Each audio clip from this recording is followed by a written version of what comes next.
And also, they have farm-to-table bread, candies, and confections, which are delicious. We have tasted them all. Look, guys, here's the thing. Everything they do is of the best quality, and it's all literally handmade. The value is there, the quality is there, everything they do is awesome, and you should check them out for yourself. They're on Facebook, Instagram, and Twitter, and of course, you can check them out at 4acrefreedom.com. High quality, handmade. And we are back. So, Richard is chilling, sitting on his butt, because he's tired. He just had his little confrontation with Berdine, and Kara and Reyna enter the room. They're their normal playful selves. They're fun-loving. No, that Mord Sith aren't fun-loving, but they're normal. Yeah, well, they're giving him shit and like, hey, handsome, how you doing? They're the new regular. Yeah.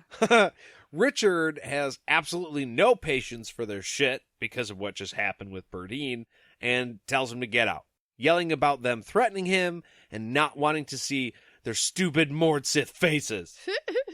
Which, I don't know why he said it the way he said it. It sounded a little bit childish. But like, what's wrong with Mord Sith face, motherfucker? Yeah, well, I think at first that's what Kara was like, what? Why are you, what? What happened? Why are you yelling at me? But yeah, after he said that, she was like, okay, bye. It's the little girl from Frozen after her sister does not want to build a snowman. Okay, bye. Yeah, that. She just slinks away real sad. Oh, poor Kara. She's just like deflated, and she ushers Reyna out, saying, we won't be far away. We'll just be right out here, Richard. If you need us. Son of a bitch. After a little while, his guards return with Rybish, who asks how everything went during the search. They had questioned all of the people left at the palace, but know from the tracks they had found that only 3 people had left. Likely being Toby, Lunetta, and Gal. Yeah. And nobody at the palace knew where the fuck they had gone, so they just snuck the fuck out. But they did find tracks. Yeah, like they had something. So they weren't even, like, really using magic to cover up their shit. They just walked out. Yeah, and also the snow helped a lot. That's what they said. There was like 2 days worth of blizzard. So really there was no fucking chance that these people weren't going to be covered on their way out. Yeah, well, yeah, the snow obviously would cover up all the tracks, but I still am just blown away by the fact that there were that many people outside of the palace that they were in. Oh, yeah. And they just walked right out. Yeah, just strolled right by. Yeah, it would take 4 people to cover every entrance or exit of our house. On horses. Because they went on horses. Oh, they were on horses. I was like, why would you need to have horses to watch our house? No. They went to the stable. Do you so they have were a horse? Definitely on horses when they did that. You can see somebody on a horse a hell of a lot easier than somebody just walking through the fucking snow. Oh, right. Absolutely. Much bigger. And louder. Yeah. And smellier. Of course, it's cold, so maybe the smell wouldn't travel as far. But, you know, I'm just trying to cover all the bases. Rybish assumes that they just ran scared, but there's really no way to tell. He does suggest Richard use his magic to put like a tracer cloud on him, you know, the thing that Darkin used to do. And Richard, like, okay, this is great. Not wanting him to know that he does not know how the fuck to do that, he just makes up an excuse to be like, it's cloudy, and Lunetta's got magic, which we just discussed she didn't really use because you could see the tracks. It would just be impossible. Yeah. Sorry, bud. That's a non-starter. We're gonna move on to the next one, okay? I totally could, though. Thanks for the effort. If I had to, I could. Yeah. Like, really had to. The next problem. I'm gonna take care of the next problem with my magic. We'll get back to that. So Rybish tells him that they have collected all of the swords in the city, which is kind of incredible, thinking about, like, the whole city. They're in a very large city. I'm thinking that anybody who stayed on their side got to keep the sword. Like, oh, okay. If you're going to be on our side, you get to keep your arm and hold arms with us, or whatever it's called. Together in arms. Take up arms. Yeah. Yes. But if you're not, then fuck your shit, we're taking it. Which is fair. But this is what I was talking about earlier when Richard's like, oh, I can't believe I fucked that up so bad. No, you didn't, Richard. You did all the right stuff. Like, you had the place covered. Now that you found there was fucker, you took their weapons away. Like, you're... Okay, not him directly, but this would have been acceptable to me. I'll put it that way. Okay, because they did take away all of the weapons, specifically in the Necrobarisi Palace. They say that they only left spoons. Like, not even spoons. Yeah. Y'all eat with your hands. My thing is, they seem like they spent a lot of time, and maybe this is not really a big deal, but they seem like they spent a lot of time at the Necrobarisi Palace since Toby has left, and it doesn't seem like they found all the hundreds of bodies in the snow, and that just seems a little strange. Like, hey, we're missing people. Where's Patrol C? Yeah, they don't bring that up at all. So... Okay. But that's what I'm saying. I know they got buried in the snow, but, like, you should look, right? Some of these Daharan guys need to be given a stern talking to. Like, hey, we don't ask a lot of you. I know we're just kind of sitting and chilling right now. But seriously, if I say watch a door, watch the goddamn door. Seriously. And if you're not going to do that, at least get your buddy to watch the door while you fuck off and do whatever it is you were going to do. Yeah. Because you just cost us huge. At least 100 soldiers and the dude with his sister and the other dude. Especially the dudes and the sister. Big fuck up, bud. Yeah. So he also reports that there haven't been any Mriswith attacks since that very first night. And Rybish mentions that he even stopped having these weird dreams since Richard's been around. I don't know, it's weird. I can't remember what I dreamed about, so I don't know why I'm even bringing this up to you.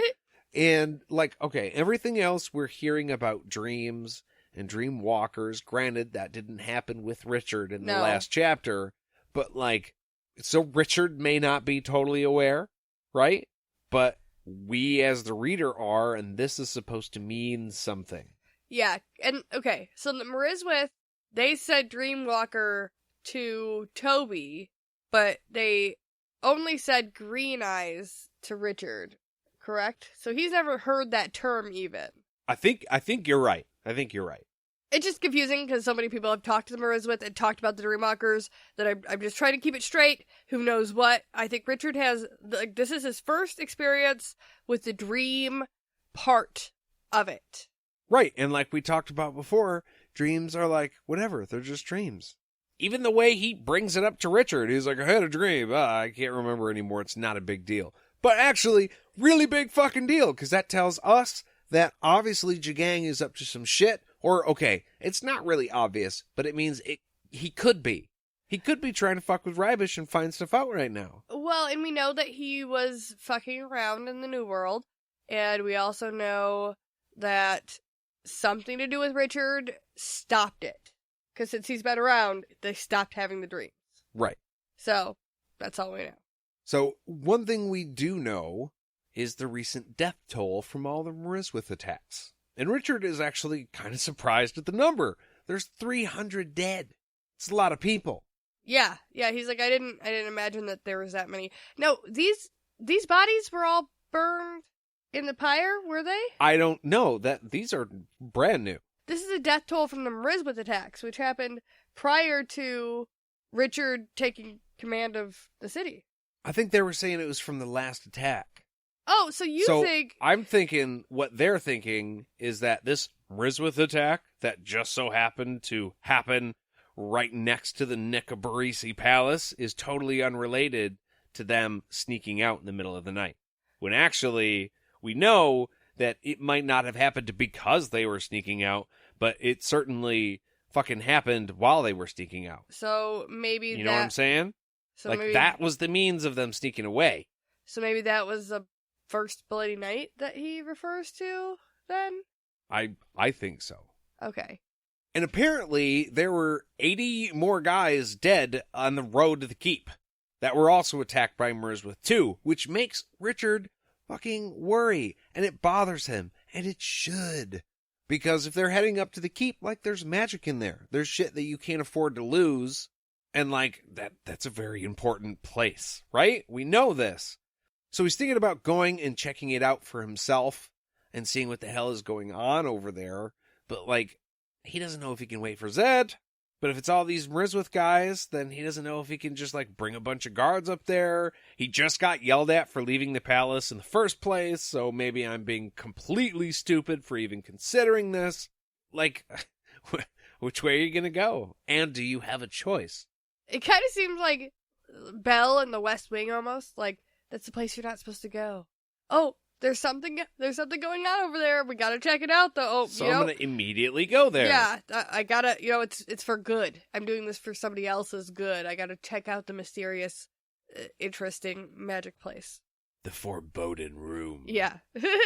So Sanderholt comes in the room with Richard's food, and at this point tells him that he can sleep in a room in the guest quarters if you would like. See, Richard is not comfortable sleeping in his fiance's bed. Well, he's got to wait for her. Okay, I get that. But, like, she's not in it. It's going to be a whole new thing when she's in it. But until then, like, yeah, I'm going to sleep, whatever. They were supposed to be in the bed together, Nate. It's a whole thing. It's romantical. I suppose, as long as the replacement bed is as good as this bed, which it won't be, then I could be fine with that. But you know me. Like, not me, hero Nate in the story me, but like Nate me. No, I want the comfy bed, dude. Well, all of these beds are meant for rich people, so I'm sure it'll be fine. Yeah, that's the truth. And the other advantage to sleeping in this room is that it's far away from the Mord Sith. He does not even want to fuck with right now. Yeah, he specifically asks, where are they? Cool, I'm on the opposite end. She has to be picking up on that, too. Like, okay, he doesn't like them right now. Mental check. Because you do not want to run in front of that train. No. Fuck no. Sandy also gets, like, a little cheeky with Ulick and Egan and leads them down to the kitchen to get some eats. Yeah, I was wondering, was this her plan all along? Because Richard asked her, or actually told her, to get food for him and his guards. So why'd she only bring one plate? Right. What if Richard was planning on talking with them right then? Like, yeah, we're going to sit, we're going to have dinner, we're going to discuss, and we're going to go to sleep. Yeah. She was like, come on, big boys. Why'd you screw up my plan? Oh, yeah. She likes them a lot. Yeah. What do you big boys want to eat? But they follow her. They're all about it. They're like, hell yeah, Kitchen Sandy, let's go. Kitchen Sandy. I was going for Sanderholt pie. Oh, well, okay. Yeah. Either way, yeah, you know what? No, I'm hungry now. Yeah, that just happened. So Rybish gives Richard a salute as he starts to swig his tea and stuff his face. And Richard, he doesn't even do a salute back. He just kind of waves his bread in the air like, fucking eating. This conversation is done. Yeah, he's like, dismissed? I told you, like, yeah. You saw the food, right? You saw, once the royal plate comes in, all official business is off the table, okay? It's eat time now. I Please am not leave. sharing, by the way. Yeah, she said she was going to get your food. I don't know why you're looking at mine. Follow her ass. I tried to have her bring it up here, and she refused. Actually, he didn't. He didn't even care about Rybish. He was like, that motherfucker could walk his ass down to the commons. I got mine. Yeah. Bye. And if you have your opinion on this show, we would love to hear it. You can get a hold of us at podcastatt@gmail.com. You can find us on all the socials at podcastatt. You can find us on our awesome website, podcastatt.com. You can also send us a text or a voicemail at 616-259-0025 if that's your thing. No matter how you get a hold of us, we just love hearing from you. Really, that's all that really fucking matters to us. That's right, we do. Thank you guys so much for listening. We'll see you real soon. Bye!